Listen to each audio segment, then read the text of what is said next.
Panalangin para kay Pepe Herrera. Pepe, may ganito palang pinagdadaanan na hindi alam na marami. Marami ang nag-aalala para sa aktor at komedyante si Pepe Herrera matapos niyang ibahagi kamakailan ang kanyang kalagayan.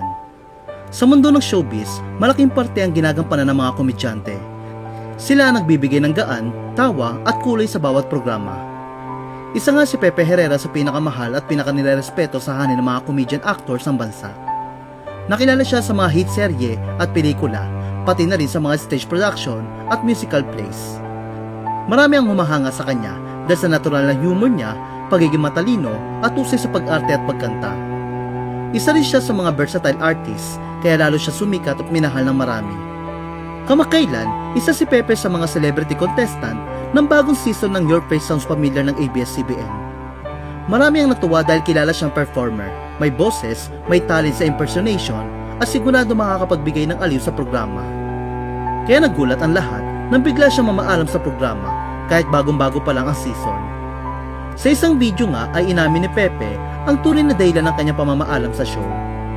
Inamin ni Pepe na muli siyang dumaraan sa masela na laban sa depression at anxiety attacks. Isang kondisyon na matagal na niyang tinatago at pinagsisikapang harapin. Ayon sa kanya, dekada nang hindi maayos sa kanyang pakiramdam. At nitong mga nakarang araw lamang daw niya tunay na naunawaan kung gaano kabigat ang kanyang pinagdadaanan matapos ang huling session niya sa kanyang psychotherapist. Ibinahagi niya ang unang lumabas sa mga sintomas nang siya ay 13 years old. Sa loob ng maraming taon, pilit niyang nilalabanan ang kanyang kondisyon sa pamamagitan ng iba't ibang paraan o coping mechanism. Kabilang na rito ang pagpapatawa ng iba at pagiging masayahin sa harap ng kamera. Ngunit sa likod ng kanyang mga joke, nakakubli ang hindi niya maipaliwanag na bigat at kalungkutan. Kwento pa ni Pepe, madalas siyang atakihin ng anxiety tuwing gabi dahilan ng hirap niya makatulog. Dahil sa paulit-ulit na puyat, nagsimula siya makaramdam ng pananakit ng dibdib at mas matinding takot. Kaya naman minabuti niya magpahinga muna sa trabaho.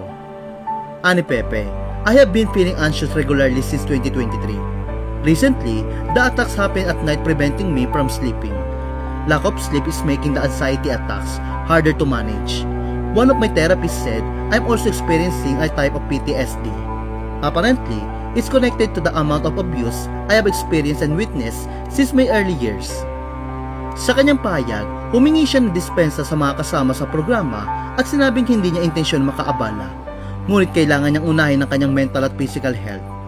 Isa raw sa mga natutunan niya mula sa therapy ay asking for help can be a sign of strength.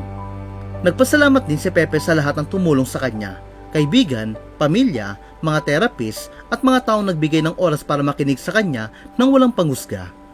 Sa ngayon, patuloy ang pagdating ng panalangin at suporta para kay Pepe. Marami ang umaasa na sa tamang oras, makakabalik siya ng mas magaan ang loob at mas matatag.